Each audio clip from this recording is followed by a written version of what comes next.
The CDC says the Delta variant of COVID-19 is responsible for a majority of cases nationwide. But are the symptoms different than any of the other variants? Brandon Lewis verifies. As the Delta variant continues to prolong the pandemic, people understandably have a lot of questions about the warning signs. Google searches about the symptoms quadrupled over the last month. So let's verify. Are the Delta variant symptoms different than those for the original virus? Our sources are the CDC, Baton Rouge General Hospital, and a professor of emergency medicine. The CDC has a long list of COVID-19 symptoms, and you've probably heard them all by now. Dr. Gabe Kellen at Johns Hopkins says some are more pronounced than others among Delta patients. You're more likely to get headaches, sore throat, which we didn't see much, runny nose.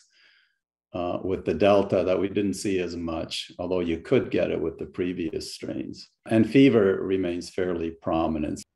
That's backed by pediatricians in the UK whose patients reported similar symptoms. Doctors in Louisiana say one of the biggest differences may be your senses, which was once a telltale symptom of COVID-19. Baton Rouge General said, quote, cough, loss of smell, nausea, vomiting, and diarrhea are less common with the Delta variant, though they are still being reported in smaller numbers, unquote. So it's true, the Delta variant symptoms are different than those of the original virus.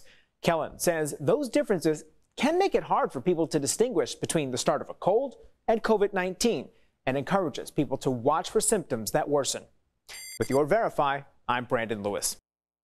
And if there's anything you'd like us to verify, send a message to our email, verify@12newsnow.com, or you can message us on social media.